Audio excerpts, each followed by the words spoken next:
할렐루야. 네, 오늘도 주 앞에 나오신 여러분들을 축복합니다. 오늘은 6월 1일입니다. 우리 6월 한 달 동안 여러분 열심히 사셨을 텐데 6월에도 하나님의 은총이 여러분과 함께 하시기를 축복합니다. 우리 6월 달에 우리의 슬로건은 이 말씀입니다. 따라할까요? 은혜가 충분합니다. 예. 6월 한 달 동안에 여러분 삶 가운데 하나님의 은혜가 충분하기를 소원합니다. 우리 6월 달은 성장과 치유를 주제로 해서 성장하고 치유하는 6월 5번에 걸쳐서 관련한 말씀을 함께 나누려고 합니다. 오늘은 그 첫 번째 시간으로 따라해 볼까요? 나는 도대체 무엇이 문제인가? 예, 목사님 말씀 제목이 무시무시합니다. 저는 문제가 없는 것 같은데 이렇게 말씀 제목 주시니까 어렵습니다. 지금 그럴까봐 제가 살짝 걱정하고 고민도 했어요. 예, 오늘 여러분들이 어떤 문제를 가지고 있는지를 발견하고 또 그 문제가 주님 앞에 해결되어지는 그런 6월이 되어지기를 소원하면서 우리를 돌아보는 이제 성장하고 치유하는데 첫 번째 시간은 자기 점검의 시간입니다. 그래서 하나님의 말씀으로 우리 스스로를 좀 점검해 보기를 원해요. 사랑하는 여러분, 여러분들은 성장을 갈망하십니까? 그러기를 바랍니다. 성장을 갈망하지 않는다면 그것 자체가 문제입니다. 성장이 없다는 것은 곧 멈춤을 의미하죠. 죽었거나 죽어간다는 뜻입니다. 유감스럽게도 그렇습니다. 아이가 자라는 것이 당연하듯 우리도 끊임없이 나은 모습으로 변화해 가야 합니다. 30대, 40대, 50대, 60대, 70대, 80대가 되어서도 저는 성장해야 한다고 말씀드리고 싶습니다. 끊임없이 더 나은 모습으로 나아가는 것이죠. 세상은 성장을 성공 또는 업적, 물질로 연결 짓습니다. 그러나 성경은 다르게 말씀하시고 계셔요. 성경은 외적 성공이 아니라 내면의 깊은 성장을 이야기합니다. 마치 뿌리 깊은 나무가 바람과 폭풍에도 흔들림 없이 굳건히 서 있듯이 그리스도인의 성장은 세상의 풍파 속에서도 흔들리지 않는 견고한 신앙의 뿌리를 내리는 것과 같습니다. 요즘처럼 어려운 시기에 내가 굳건한지 아닌지를 우리는 여러분 스스로가 느끼고 있으리라 생각합니다. 이 뿌리는 바로 예수 그리스도에 대한 믿음이고 그리고 그 주님의 말씀인 성경입니다. 성장은 하나님을 아는 지식에서 시작합니다. 지식은 단순히 머리로 아는 정보가 아니에요. 하나님과의 친밀한 교제, 그분의 사랑과 공의와 거룩을 인격적으로 경험하는 것입니다. 시편 1편 2절은 오직 여호와의 율법을 즐거워하여 그의 율법을 주야로 묵상하는 도다라고 하셨어요. 말씀을 묵상하고 그 안에 담긴 하나님의 마음을 헤아리게 될 때 우리는 비로소 그분을 알아가고 영적인 양식을 공급받게 됩니다. 성장은 예수 그리스도를 닮아가는 과정입니다. 예수님은 이 땅에 오셔서 사랑, 겸손, 섬김의 모범을 보여주셨죠. 우리는 그분의 가르침을 따라 사랑으로 이웃을 섬기고 용서하고 낮아지는 삶을 살아가야 합니다. 갈라디아서 5장 22절 3절은 성령의 열매를 말씀하시죠. 오직 성령의 열매는 사랑과 희락과 화평과 오래 참음과 자비와 양선과 충성과 온유와 절제니 이 같은 것을 금지할 법이 없느니라. 이 성령의 열매들이 저와 여러분들의 삶 가운데 풍성하게 맺혀질 때 진정한 그리스도인의 성장을 우리는 경험하는 것이라고 하겠습니다. 성장은 고난과 시련을 통해 단련을 포함하며 나아갑니다. 인생들은 종종 어려움 속에서 좌절하고 넘어지죠. 그러나 야고보서 1장 2절이하는 내 형제들아 너희가 여러 가지 시험을 만나거든 온전히 기쁘게 여기라고 하십니다. 이는 너희의 믿음의 시련이 인내를 만들어내는 줄 알미라. 인내를 온전히 이루라. 이는 너희로 온전하고 구비하여 아무 부족함이 없게 하려 함이라 고 권면하십니다. 고난은 저와 여러분들을 더욱 겸손하게 하고 하나님을 의지하게 하고 우리의 신앙이 정금같이 단련되는 도구가 되죠. 그리스도인의 성장은 공동체 안에서 함께 자라나는 것입니다. 그래서 교회가 필요합니다. 히브리서 10장 25절은 모이기를 패하는 어떤 사람들의 습관과 같이 하지 말고 오직 권하여 그날이 가까움을 볼수록 더욱 그리하자고 하셨습니다. 교회 공동체 안에서 서로 격려하고 위로하고 그와 같은 것들을 주고받으며 함께 예배하고 섬기며 말씀 안에서 더 굳건해집니다. 각 지체가 유기적으로 연결되어 머리 되신 그리스도 안에서 함께 자라나는 것이죠. 저는 오늘 이 6월 달의 첫 번째 주일에 성장과 치유의 서론적으로 이 칼럼의 말씀을 설교로 여러분께 들려드리는 것입니다.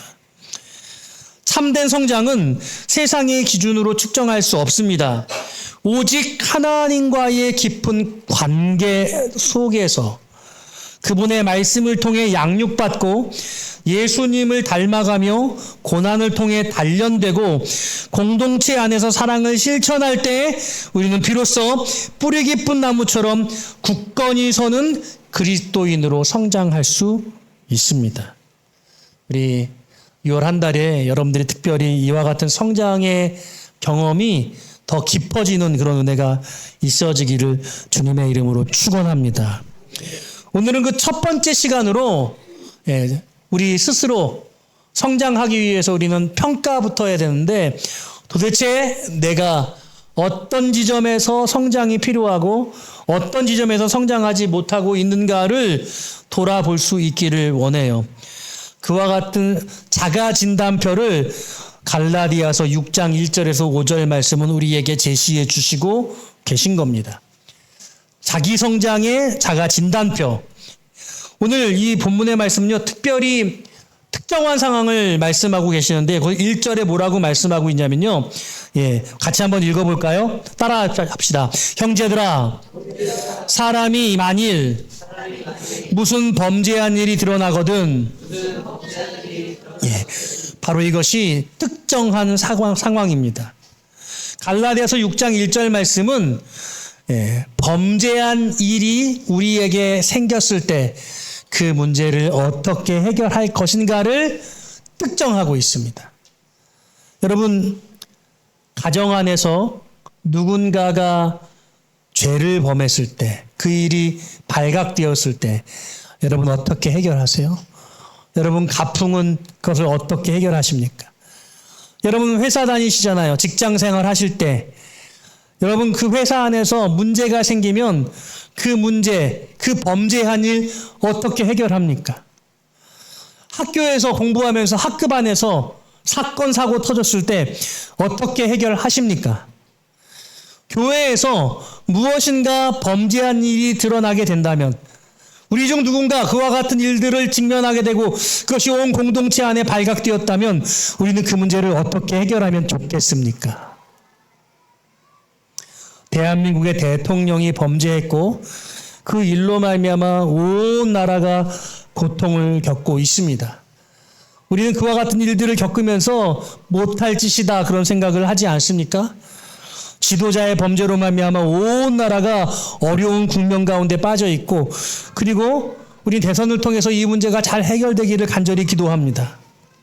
그런데 오늘 성경이 분명히 우리에게 범죄한 일이 드러났을 때 그 일을 교회 공동체가 어떻게 해야 되는지를 알려주고 계시고 교회 공동체가 해야 할 그 일들이 우리 가정 안에서 우리의 학교 생활에서 여러분들의 직장 생활과 사업에서 그리고 이 나라와 민족 심지어는 여러분 뉴스나 보도를 보는 것을 통해서도 이 일을 어떻게 적용해야 될지를 생각해 보게 될 것입니다. 저는 오늘 이 범죄한 일이 드러난 교회 공동체의 상황 여러분 주변의 상황을 분명히 성경이 세 가지로 우리에게 가르쳐 주시는 것을 말씀을 나누고 싶습니다. 첫 번째로는요, 1절에서 말씀하고 계세요. 우리 함께 따라할까요? 바로 잡으라. 예, 바로 잡으라고 말씀하세요. 우리 1절 말씀 다 같이 읽어볼까요? 예, 1절 전체를 다 같이 읽겠습니다. 시작.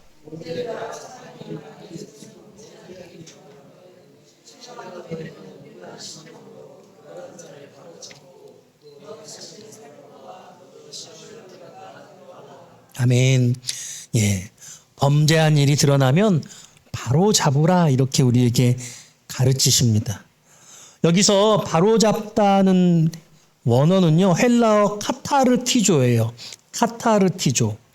이것은 뼈가 부러졌거나 관절이 탈구되었을 때 제자리로 맞추어서 회복시키는 의학적 용어에서 유래했습니다.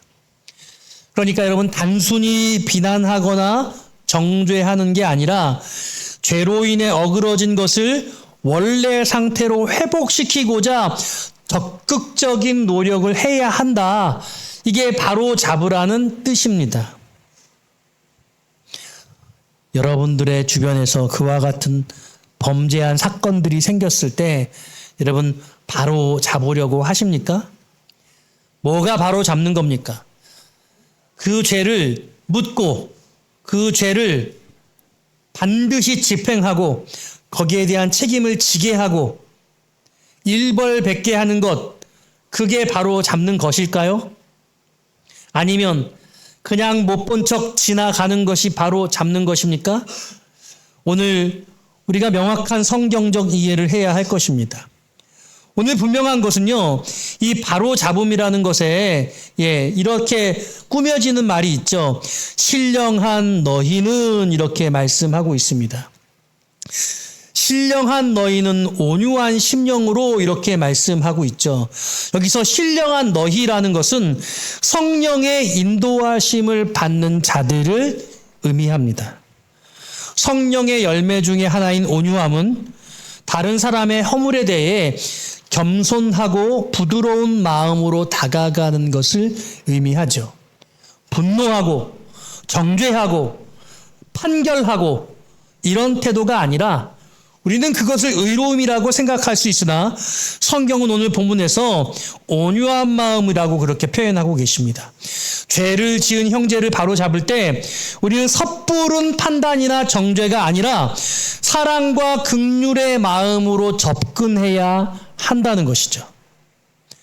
마치 예수님께서 간음 중에 잡힌 여인을 대하셨던 것과 같은 모습입니다. 예수님은 그 여인을 정죄하지 않으셨죠.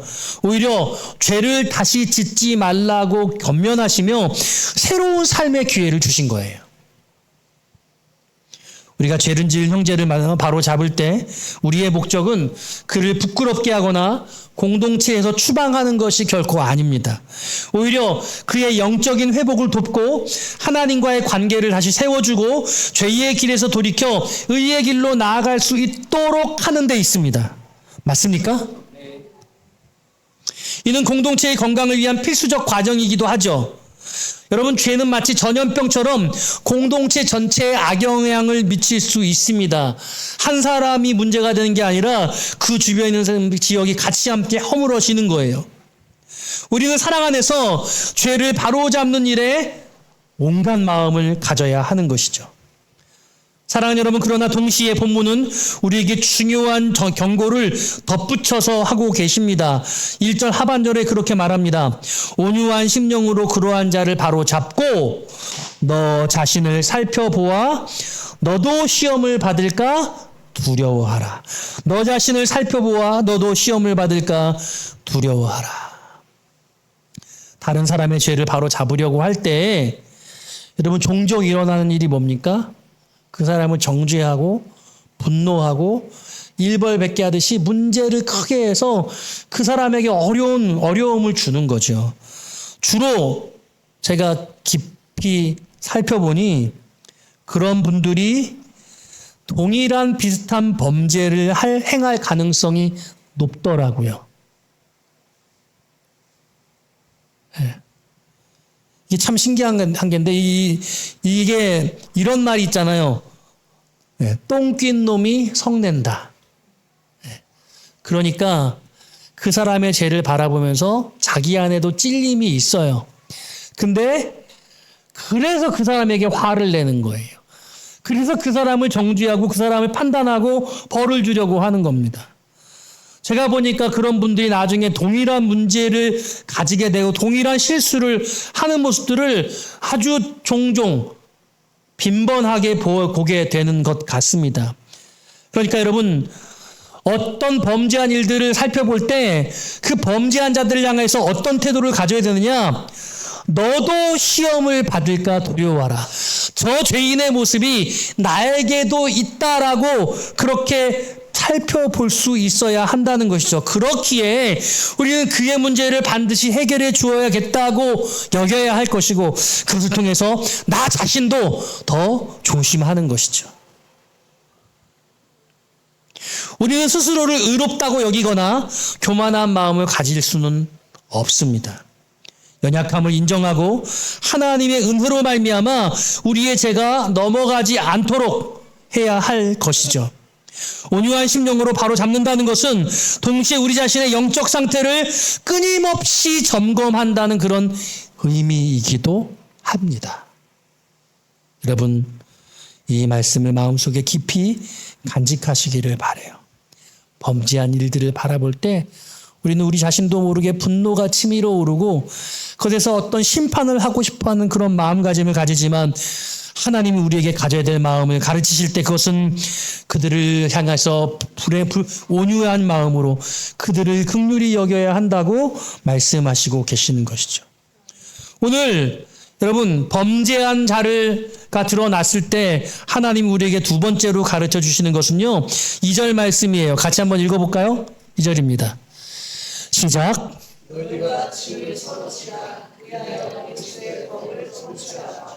너희가 짐을 서로 지라. 이렇게 말씀하세요. 따라합시다. 서로 짐을 지라. 예, 여러분, 그가 잘못했잖아요. 내 잘못이 아니에요. 그런데 우리 하나님은 저와 여러분들에게 뭐라고 말씀하시냐면 그의 짐을 나누어 지라고, 서로 지라고 가르쳐 주시고 계십니다. 여기서 짐이라고 하는 것은 죄의 결과로 생기는 부담, 어려움, 고통을 포함하는 광범위한 것입니다. 죄에 대한 대가를 지불하는 것 그 이상의 의미라고 할 수 있습니다. 범죄한 사람은 죄책감, 수치심, 관계의 단절, 영적인 고통, 마치 구원받지 못했던 한 것 같은 그런 두려움을 가지게 되어집니다. 엄청난 무거운 짐을 지니게 되어지는 것이죠. 이때 우리는 그 짐을 외면하거나 방관해서는 안 된다는 거예요. 오히려 적극적으로 그가 가지고 있는 그 짐을 함께 나누어서 짊어져야 한다는 것이죠. 이 서로 짐을 진다는 것을 구체적으로 생각해 보고 싶습니다. 3가지 정도로 나누고 싶은데요. 첫 번째로는요, 공감과 이해입니다. 따라합시다. 공감과 이해. 예. 죄를 지은 형제를 단순히 죄인으로 낙인 찍는 것이 아니라 그의 연약함과 고통을 이해하는 것이에요. 그것을 이해한다는 것이 그게 잘했다, 마땅하다 그런 의미는 아니에요. 그럼에도 불구하고 그가 그럴 수 있음을 헤아리는 것이죠.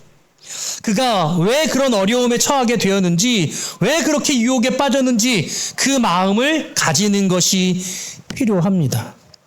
서로 짐을 진다는 두 번째 의미는요, 또 기도하고 중보하는 것입니다.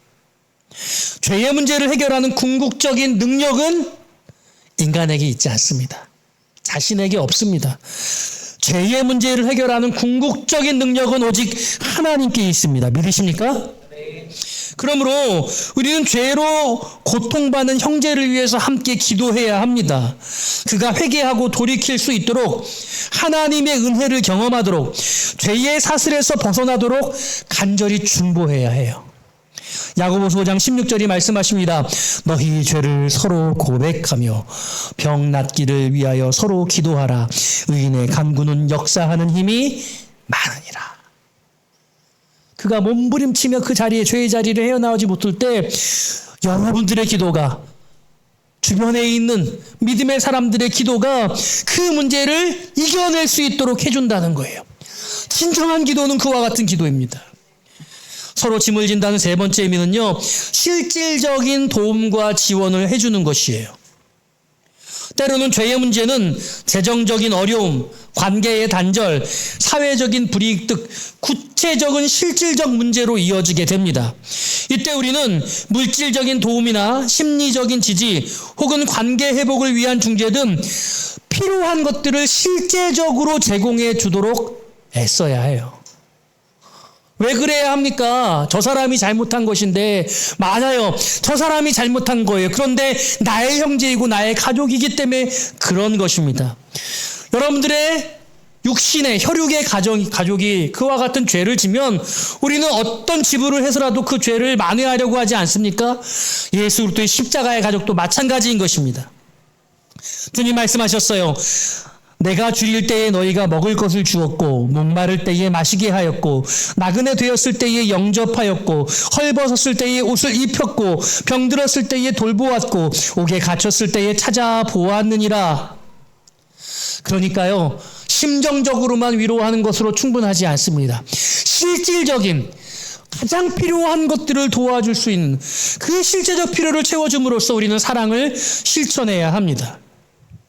서로 짐을 지는 이와 같은 행위는 단순히 도덕적 의무를 넘어서 그리스도의 법을 성취하는 것이라고 오늘 본문이 말씀하고 계세요. 사랑하는 여러분, 그리스도의 법이 뭐예요? 사랑이잖아요. 그리스도의 법, 성경의 정신은 사랑으로 관통해요. 하나님의 사랑을 서로 죄를, 그 짐을 나누어지는 실질적인 도움을 하는 것으로 나누어지라고 말씀하고 있는 것이죠. 요한복음 13장 34절이에요. 새 계명을 너희에게 주노니 서로 사랑하라. 내가 너희를 사랑한 것 같이 너희도 서로 사랑하라. 이렇게 말씀하셨습니다. 우리가 서로의 짐을 지고 사랑을 실천할 때 우리는 그리스도께서 우리에게 보여주신 사랑의 삶을 따라 사는 사람이 되는 것이고, 이를 통해 그리스도의 법이 온전히 성취됩니다. 그리고 그 그리스도의 사랑의 법을 경험한 분들은 그 죄로부터 놀라운 변화와 성장을 이룰 수 있는 것이죠. 오늘 범죄한 일이 드러났을 때 하나님이 우리에게 가르쳐주는 세 번째 가르침은, 따라합시다. 자기의 일을 살피라. 4절 말씀 같이 한번 읽어보기 원해요. 시작.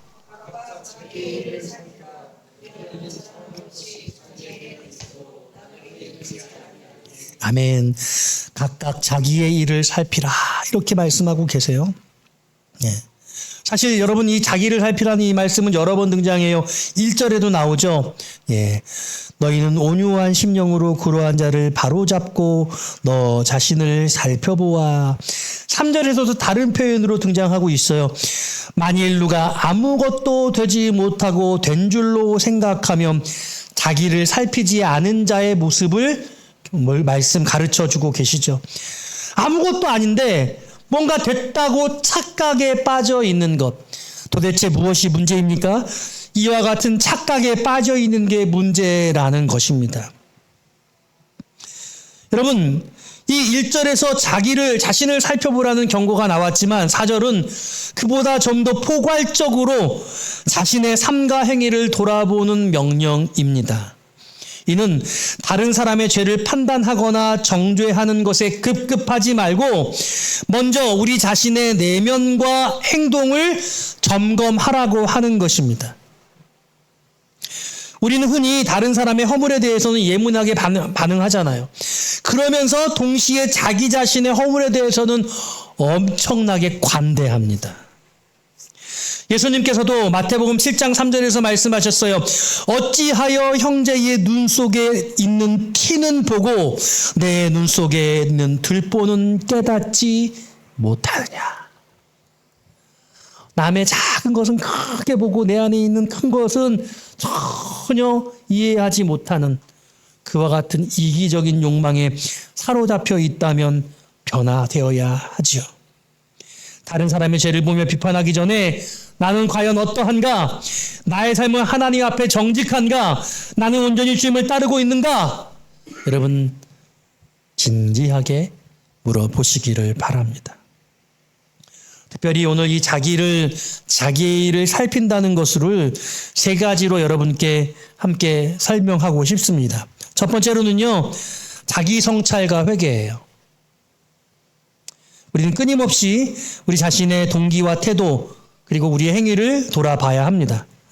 나도 모르게 죄를 짓고 있는 것은 아닌지, 숨겨진 교만이나 이기심이 있지는 않은지 정직하게 직면해야 해요. 사랑하는 여러분, 여러분 주변에 여러분들의 잘못을 깨우쳐주는 사람이 있기를 바라요. 어리석은 사람에게는 그런 사람이 말해주는 사람이 없어요. 왜냐고요? 당신에게 말해도 당신이 듣지 않을 것이기 때문에, 당신에게 말하면 당신이 화낼 것이기 때문에, 당신에게 말하면 그 관계가 깨뜨려질 것을 알기 때문에 말하지 않는 거예요. 누군가 얘기했을 때 정말 그러한가 돌아보고 그렇게 말해준 사람에게 고맙다고 이야기해 줄 수 있어야 돼요. 우리 옆에 분하고 인사 연습 한번 해봅시다. 그렇게 말해줘서 고마워요. 네. 근데 여러분 여기에 매우 중요한 맹점이 하나 있어요. 잘 지내는 사람이 그렇게 말해주면 받아들이거든요. 근데 가족이 말해주면 안 받아들여요. 누가 제일 잘 알아요? 잘 알아요? 가족이 잘 알아요. 누가 제일 잘 알아요? 남편이 제일 잘 알고 아내가 제일 잘 알아요. 아들, 딸들이 제일 잘 알고 부모님이 제일 잘 알아요. 근데 가족이 얘기하면 어때요? 신경질 내요. 싸워요. 화내요. 가족이 말해주는 걸 잘 들어야 돼요. 그게 뭐예요? 자기를 살피는 거예요. 왜 남편이, 왜 아내가, 왜 부모님이, 왜 아들, 딸들이 그렇게 말하는지를 돌아봐야 돼요. 그래야 변화될 수 있어요. 이게 어려워요. 저도 해보니까 화부터 나더라고. 받아들이지 않고 싶더라고요. 근데 그러면 어리석은 거예요. 자기 성찰과 회개는 어려워요. 내가 얼마나 어리석은지를 우리는 잘 몰라요. 오늘 이 말씀을 통해 거울로 나를 보듯이 내 안에 있는 나의 연약함을 여러분 깨닫게 되신 은혜가 있기를 주님의 이름으로 축복합니다. 네. 자기 일을 살핀다는 두 번째 의미는요, 영적인 성장과 성숙이에요. 자기의 일을 살피는 것은 단순히 죄를 피하는 것, 수동적으로 죄를 짓지 않는 그런 의미를 넘어선다는 거예요. 적극적으로 하나님의 뜻을 구하고 그분 안에서 성장하는 것을 의미한다는 것. 나를 살피는 것을 통해서 내 안에 죄가 없나? 그게 아니라 내가 더 변화되어서 적극적으로 성장해 나가야 될 것은 없나? 이런 뜻이라는 거예요. 성경 말씀을 통해서 우리의 삶을 비추어 보고 성령님의 인도하심을 따라 거룩함을 이루도록 우리는 힘을 써야 합니다. 갈라디아서 5장 16절에 너희는 성령을 따라 행하라. 그리하면 육체의 욕심을 이루지 아니하리라. 육체의 소욕을 붙들어서 내가 이거 이러면 안 되는데 그렇게 그 정도 수준을 여러분 넘어서지 마시고요. 더 나아가서 성령을 따라 행하는 자가 되면 진정한 영적 성장과 성숙이 나타난다는 거예요. 성령 안에서 살아갈 때 우리는 죄의 유혹을 단번에 이겨낼 힘을 얻게 되는 것입니다. 할렐루야. 자기의 일을 살핀다는 세 번째 의미는요, 자기 책임의 인식이에요. 뭐라고 말합니까? 오늘 본문 5절 말씀 같이 한번 읽어봐요. 5절입니다. 시작. 각각 자기의 짐을 질 것이니라. 아멘. 자, 여기 지금 뭐라고 말하고 있냐면 2절에서는요, 범죄한 사람은 서로의 짐을, 자기 짐을 서로 지라고. 그 범죄한 사람의 그런 문제들을 교회 공동체 여러 사람들이 그 사람을 함께 나누어서 짐을 져주라고 말하는 거예요. 그런데 신령한 너희들은 자기의 짐을 스스로 지라는 거예요. 우리 신서가 올해 이제 중학교 3학년, 이제 학교에서는 9학년이라고 불러요. 이제 고난 훈련을 했거든요. 중학교 1학년, 2학년, 3학년 3번을 했는데 이게 할 때마다 느낌이 달라진대요. 중학교 1학년 때는 새내기니까 뭔지 모르고 갔는데 너무 힘들어. 요즘 아이들의 표현으로 개 힘들어.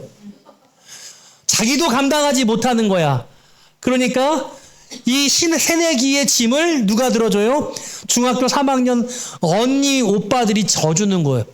이게 약간 면류관 훈장 같은 거예요. 막 2팩, 3팩 막 앞으로 뒤로 막 옆으로 막 들고 가주는 거예요. 그런데 이제 자기가 중학교 3학년이 되니까 의젓해져서 자기의 짐도 질 뿐만 아니라 자기가 1학년 때 져줬던 것처럼 동생의 짐을 야 힘들어하니까 일 가지고 와. 그래서 그 짐을 함께 들어주는 거죠.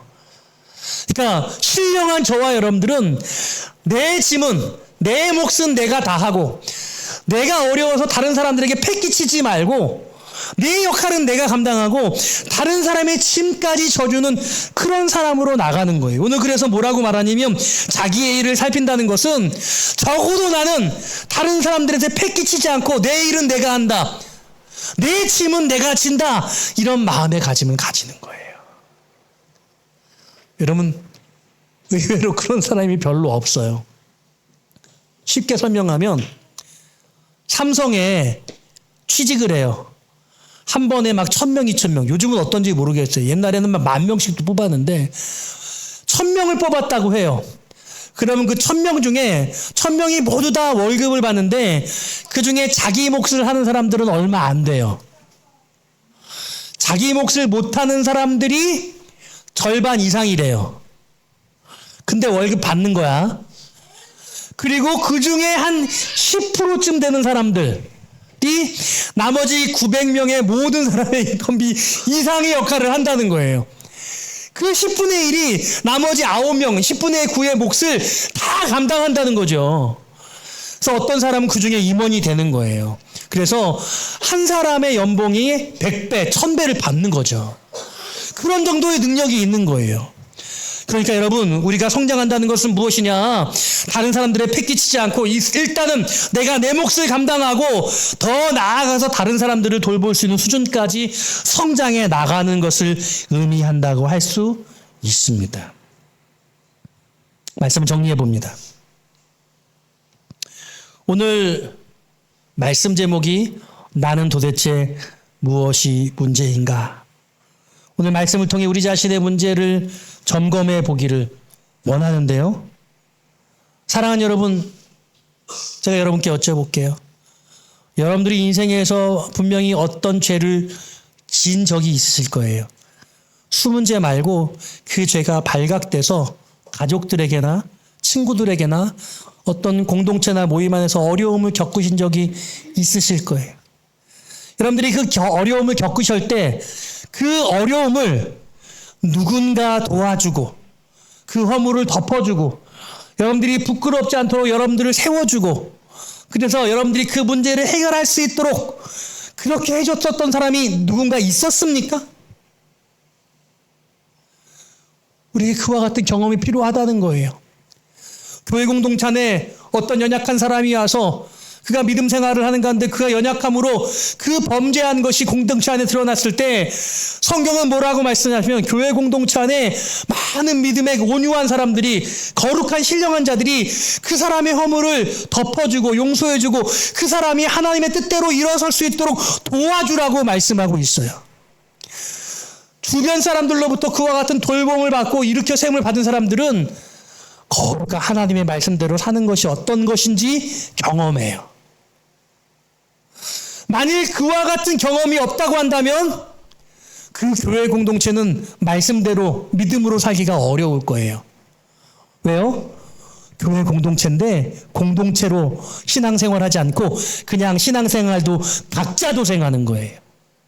너는 너대로 나는 나대로 서로가 없습니다. 연약한 자를 돌봐주는 사람이 없습니다. 그 허물을 덮어주는 사람이 없습니다. 그냥 사회하고 세상하고 똑같은 방식으로 일어나는 거죠. 우리 산유의 교회는 그렇지 않기를 원해요. 어떤 문제가 생겼을 때 그 문제를 해결해주는 거룩한 믿음의 사람들이 있어서 그 연약한 자가 교회 공동체 안에 들어와서 거룩한 모습으로 세워져가는 역사가 나타나게 되기를 주님의 이름으로 축원드립니다. 네. 사랑하는 여러분, 사실 그와 같은 경험이 여러분들에게 없지 않아요. 있어요. 아주 놀랍도록 있어요.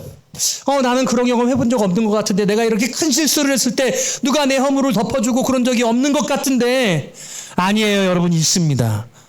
제가 명확하게 말씀드릴 수 있어요. 그게 뭐냐고요? 사랑하는 여러분, 우리 예수님이 십자가에서 여러분들의 죄를 용서하셨잖아요. 그런데 그게 예수님만 여러분들을 용서하신 게 아니라 하나님께서 아들 예수님을 이 땅 가운데 보내주시고 십자가에 죽으시기까지 그 아들을 지켜보시며 오래 참으시고, 이제 여러분들이 예수를 믿는다고 고백할 때 여러분 안에 임재하신 그 성령 하나님께서 여러분 안에서 여러분들이 하나님의 뜻대로 서가기를 바라면서 성부 하나님과 성자 예수님과 성령 하나님이 삼위일체 역사로 여러분들을 용서하시고 하나님의 자녀 삼으시고 거룩한 믿음의 백성으로 살아갈 수 있도록 동역하셨어요. 할렐루야. 이게 여러분 놀라운 경험이에요. 그 어떤 경험과도 바꿀 수 없는 경험이에요.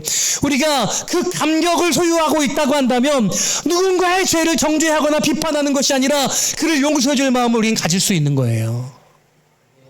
그래서 우리 교회 안에 있는 분들이 서로가 서로의 허물을 덮어주는 그 놀라운 범죄한 일들이 회복되어지는 역사가 나타나게 되어지기를 간절히 원해요. 어떤 연약한 자들도 자녀의 공동체 안에 들어오니 거룩한 사랑의 힘으로 세워지게 되어지더라. 세상 물정도 모르고 인간관계도 알지 못하고 허물 많고 죄 많고 사건 사고 터뜨리는 그 사람이 거룩한 교회 공동체 안에서 믿음의 신령한 사람들을 통해서 세워짐을 받게 되는 역사가 나타나게 되어지기를 주님의 이름으로 축원드립니다. 사랑하는 여러분, 여러분들은 무엇이 문제입니까? 정리해 볼게요. 내가 어떤 사람들의 범죄를 지켜보며 아무런 도움을 주지 않는다고 한다면 그 말은 내가 어떠한 범죄로 말미암아 그 일이 발각되었을 때 아무도 나를 도와줄 사람이 없다는 그런 의미가 돼요. 다시 말하면 누군가 범죄한 사실이 드러날 때 내가 할 수 있는 나의 능력으로 그를 일으켜 세워주고 그를 덮어주고 그가 주님의 십자가의 사랑으로 용서받고 일어설 수 있도록 도와준다면, 내가 어떤 인생의 상황 속에서 내가 넘어져서 감당을 못하는 그런 죄의 상황에 부딪혔을 때 하나님의 은혜로 누군가가 나를 돕고 내가 일으켜 세워질 수 있도록 그 성령의 인도하심으로 그 사람을 만나게 하실 것이라는 거예요. 맞습니까? 여러분, 이와 같은 일들이 여러분들의 삶 가운데 나타나게 되어지기를 바라요. 그래서 예수님께서 1만 달란트 빚진 자의 비유를 하시면서 100데나리온을 용서할 수 없다면 탕감받은 것이 다시 물러질 것이라고 말씀하고 계시는 것이죠. 목사님, 저는 너무 연약해서 누군가를 세울 힘이 없는데요. 그렇게 말씀하실 수도 있을 것 같아요. 그러나 오늘 여러분들이 아무리 연약할지라도 내가 갖고 있는 작은 힘으로 누군가를 도울 수 있기를 바라시는 마음 가지시기를 주님의 이름으로 축원드립니다.